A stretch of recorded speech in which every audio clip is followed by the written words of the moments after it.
Well, we got some breaking news immediately once I make this video, as a former Lions player has been signed. According to Ari Merov, the 49ers are working on finalizing a deal with former Lions starting safety Tracy Walker, per source. Walker, who has 43 career starts, had a workout with San Francisco today, and now is expected to sign.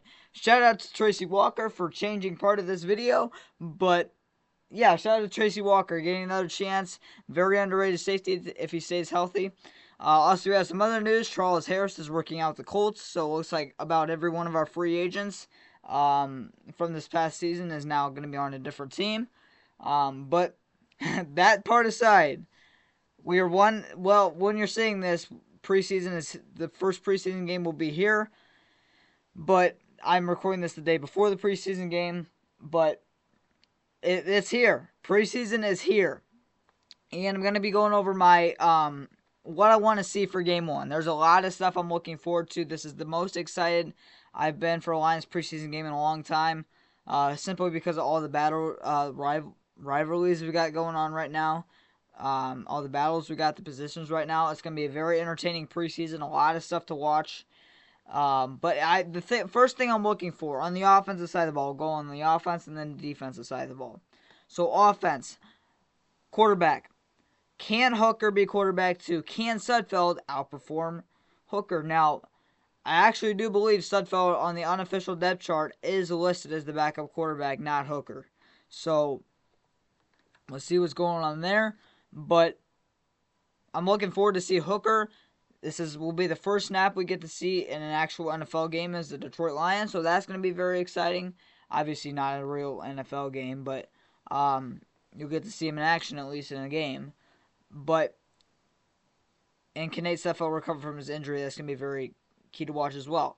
And I do fully expect if both of them struggle, then I do fully expect the quarterback to be brought in within a week then. And the running back side of the ball, also very interesting, is Jamar Jefferson was starting to make some noise at the end of training camp, so him and Craig Rollins competing for that last running back spot will also be very intriguing. Zonovan Knight could make a push as well, who knows. Receiver, though, is honestly probably the most excited I am in terms of the positions. I'm very curious to see if the Lions are going to play Darius Fountain a lot because he's been playing with the ones a lot lately, and he's been absolutely phenomenal during training camp. So I wonder if we'll see him, I'm sure, but I wonder how much we'll see him. Sorry about the socks for ruining this video. But I'm just so excited that preseason football is here. But we'll see if Darius Fountain plays a lot. I think the Lions are gonna play him obviously, but I don't know how long they're gonna play him. I could potentially only see it where they'll only play him a half of the whole entire preseason, but. So I'm very intrigued in Darius Fountain if he continue his success over from training camp to the preseason, and if Caden Davis can continue to do well to continue to do good as well. And you also got the guys who are pushing to make the roster as well. I think those two guys will make the team, as you saw in my 53-man roster prediction video. But you also got the guys like the Antoine Greens, the Donovan Peoples-Jones, the Jalen Calhouns, the Isaiah Williams. They're fighting for another roster spot. So it's going to be very interesting in the receiver in the preseason game. Tight end, not really much of a battle there. I guess Shane Zylstra and James Mitchell, but again, I like James Mitchell way more than Shane Zylstra, so that's not even close in my opinion, but a lot of people are going to like that. Offensive line battles are going to be huge, especially with Mahogany's going to be out, obviously, and you lost Moody as well, so very interested who plays guard tomorrow and who starts at guard. Moving on the defensive side of the ball, it's going to be very interesting. Will the defensive ends step up? Because if they don't show anything, and I'm talking about we better get at least 3 sacks tomorrow.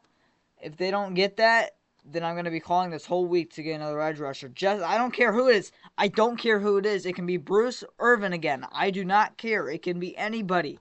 Just somebody to contribute on the defensive end. We brought in a veteran defensive end a couple of days ago, Carlos Watkins. I'll even take him at this point. I don't care if he only has 6 career sacks. I will take that at this point. Anybody, that's all I'm asking for. If we cannot get at least 3 sacks, I'm going to continue this whole week to push on signing another edge rusher. Don't care if it's Yannick Ngakoue. Don't care if it's Bruce Irvin. Do not care. It just needs to be somebody. So Matthew Betts is going to be very fun to watch. He hasn't done anything in training camp, so we'll see how he does. Mitchell Guadu as well, and Isaac Gunkwu. Defensive tackle is going to be very key. Can Levi Onwuzurike, will they even play Levi Onwuzurike? Can Broderick Martin make an impact if they play him, which they should? And linebackers is going to be very interesting as well. Will we keep 6? Will we keep 5? Who will be that 6th linebacker? Will it be Jefferson, Gilbert, Neiman? Who will it be? And the cornerback position is also going to be very intriguing now with Mosley being out for the season, essentially. Specifically, that 5th and 6th string corner. Who will that be? Will it be Kendall Vildor? Will it be Morris Norris? Will that be Stephen Gilmore? I'm going to be keeping an eye on all of those 3 guys a lot tomorrow. Or today when you're watching this video. Cool Dorsey as well. And the safety is also going to be very key to watch for me. Warren Strickland was doing very well in training camps. Could he be the 4th-string safety if we do keep 4 safeties? Will C.J. Moore make an impact on special teams? And realize we missed him that much last year. And can Brandon Joseph prove that he should be on the 53-man roster? So it's going to be very key to watch. Jake Bates. That's another guy I'm going to be very keen in watching tomorrow. Jake Bates. If he struggles, I think we're for sure bringing another. Regardless, even if he does fantastic, I think unless if he does absolutely phenomenal, then we probably obviously won't bring in a kicker. But if he struggles just a little bit, which I kind of expect tomorrow, expect a guy like Mason Crosby. What's his name? Mason Crosby, Ryan Suckup, the guy from the UFL, one of those guys to be brought in and signed. I don't know why I said Mason Crosby or Ryan Suckup. They haven't played in a year. But expect a guy like expect a guy like Andrew Smits or whatever his name is. Expect a guy like Matthew McCrane to be brought in. Lucas Harzvik to be brought in and be signed if Jake Bates does struggle.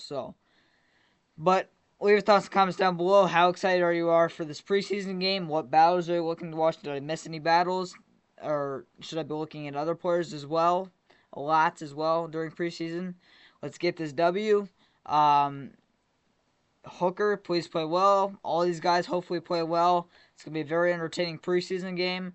I will see you at the end of the Game 1 preseason game against the Giants for my review. And as always, one pride, go Lions. Football is back. As always, one pride, go Lions.